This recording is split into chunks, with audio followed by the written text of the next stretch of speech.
একটা দেশ যেখানে সত্যের কণ্ঠকে কবর দেওয়া হয়েছে জীবন্ত অবস্থায়। একটা নীরবতা যা আসলে আগুনের মতো নিঃশব্দে জ্বলছে। শেখ হাসিনার 15 বছরের অন্ধকার শাসন, যেখানে সাংবাদিকতা শুধু মরেনি, তাকে শ্বাসরোধ করে হত্যা করা হয়েছে। জুলাই 2024, একটি বিপ্লব যেখানে মাটির নিচে রক্ত এতটাই ভিজেছে যে ইতিহাস এখনো কাঁপছে। কে সেই হাত যে গুলি চালালো? কে সেই মুখ যে বিশ্বাসঘাতকতা করলো? আর কে সেই ছায়া যে নীরবে লড়াই চালিয়ে গেল মৃত্যুর সাথে? এখন অক্টোবর, বাংলাদেশে কি কোনো রহস্যময় পরিবর্তনের হাওয়া বইছে? এটা কি ভোরের আলো, নাকি আরেকটা ঝড়ের আগমনী সুর? এবং সবচেয়ে ভয়ঙ্কর প্রশ্ন, যদি সাংবাদিকরাই গণতন্ত্রের শেষ রক্ষক হয়, তবে তারা হারিয়ে গেলে গণতন্ত্রের ভাগ্য কি দাঁড়াবে? আমি আনোয়ার ইবনে হায়াত, আর আপনারা দেখছেন আনোয়ারস ক্লাইম্ব। চলুন এই অন্ধকার থেকে আলোর পথে যাত্রা শুরু করি।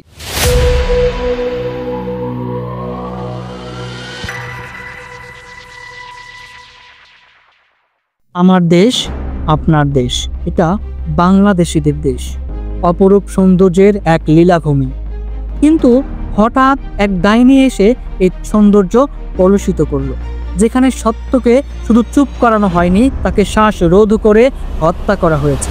একটা নীরবতা যা বাইরে থেকে শান্ত, কিন্তু ভেতরে ভেতরে জ্বলছে আগুনের মতো। শেখ হাসিনার গত 15 বছরের শাসনে বাংলাদেশের সাংবাদিকতা কেবল দমিত হয়নি, তাকে শৃঙ্খল দিয়ে বেঁধে রাখা হয়েছে। 2009 থেকে শুরু হওয়া সেই দমন জাহাজ 2018 থেকে 23 সাল পর্যন্ত ভয়ঙ্কর রূপ নিল। এই 5 বছরে দায়ের হলো 1436 মামলা। ভাবা যায়, গ্রেপ্তার হলো 135 সাংবাদিক, আর ডজন ডজন সাংবাদিক দেশ ছেড়ে পালাতে বাধ্য হলো। ফলাফল, 2024 সালের প্রেস ফ্রিডম ইন্ডেক্সের একটি তথ্য বলছে 180 দেশের মধ্যে বাংলাদেশ 165তম। তবে সাংবাদিকরা শুধু খবর ছাপায় না, তারা গণতন্ত্রের রক্ষক। তাদের কলম এবং তাদের সংবাদ যে কোনো দেশকে রক্ষা করতে পারে অথবা ধ্বংসের মুখে ফেলে দিতে পারে। বিশ্বব্যাপী সাংবাদিকতার ইতিহাস দেখলেই বোঝা যায়, ওয়াটারগেট স্ক্যান্ডাল প্রমাণ করেছে যে সাংবাদিকরা সাহস দেখায়, তারা রাষ্ট্রের শাসন বদলে দিতে পারে। নিক্সন প্রেসিডেন্ট পদত্যাগ করেছিলেন একটি সাংবাদিক অনুসন্ধানের কারণে।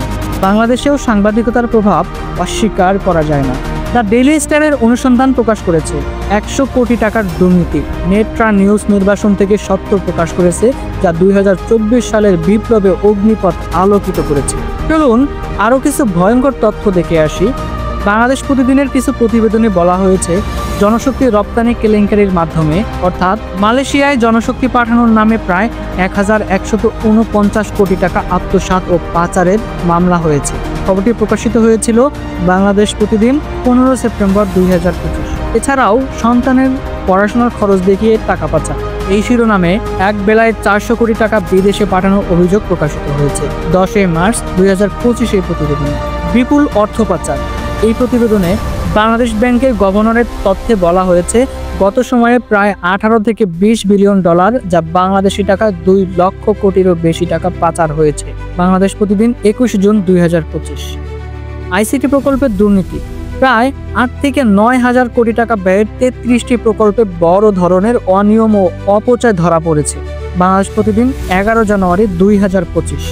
এরকম বিভিন্ন রকমের দুর্নীতির তথ্য আমাদের সামনে উঠে আসতেছে শুধু সাংবাদিকদের এই সৎ সাহসিকতা আর স্বাধীনতার কারণে। তাহলে সাংবাদিকতার প্রয়োজনীয়তা কোথায়? ইউনেস্কো রিপোর্ট বলছে, যে দেশের সাংবাদিকতা স্বাধীন নয়, সেই দেশে 70% ক্ষেত্রে দুর্নীতি নিয়ন্ত্রণের বাইরে চলে যায়।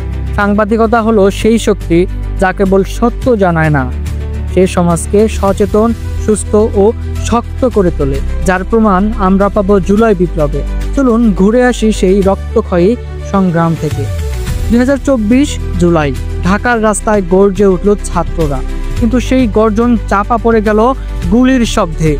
জাতিসংঘ বলছে 22 দিনে নিহত হলো 1412, বন্ধ হলো 400 ছাত্র। একটি বিপ্লব যা ইতিহাসে রক্ত দিয়ে লেখা হয়ে গেছে। কিন্তু সবচেয়ে ভয়াবহ আঘাত এলো সাংবাদিকের উপর। 5 থেকে 8 জন নিহত, 160-এর বেশি আহত। আর 2024 সালে সাংবাদিক হত্যার দিক দিয়ে বাংলাদেশ উঠে এলো বিশ্বের শীর্ষে। আমরা আজ স্বাধীন, ফ্যাসিবাদ মুক্ত। আমাদের এই স্বাধীনতা শুধু ছাত্র এবং জনগণের স্বতঃস্ফূর্ত আন্দোলনের মাধ্যমে নয়, এই আন্দোলনে অন্যতম এবং বড় ভূমিকা পালন করেছে আমাদের দেশের সৎ এবং সাহসিক সাংবাদিকরা। তারা তাদের তাজা রক্ত দিয়ে, তাদের জীবন দিয়ে সত্য প্রকাশিত করে পুরো পৃথিবীকে জানিয়ে দিয়েছে আমাদের এই বিপ্লবের কথা।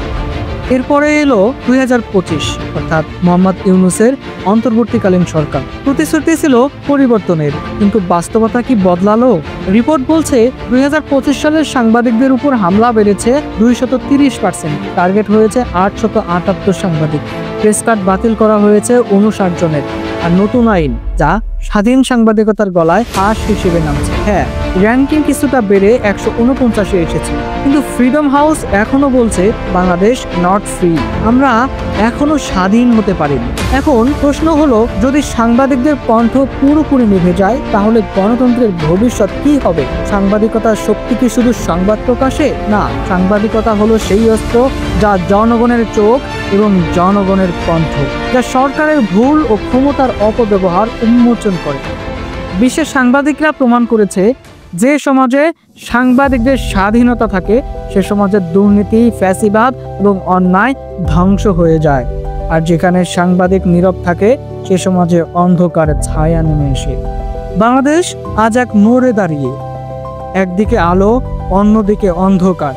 কিন্তু মনে রাখবেন, যেদিন সাংবাদিকতার কণ্ঠ নিভে যাবে সেদিন জবাবদিহিতার এবং সুশাসনের শেষ প্রহরীও পড়ে যাবে। তাহলে বলুন, আপনার কাছে সাংবাদিকদের সবচেয়ে বড় শত্রু কি? সেন্সরশিপ নাকি আইনের অপব্যবহার? কমেন্টে লিখুন, কারণ আপনার কণ্ঠই হতে পারে আগামী বিপ্লবের প্রথম স্ফুলিঙ্গ। দেখা হচ্ছে পরবর্তী এপিসোডে।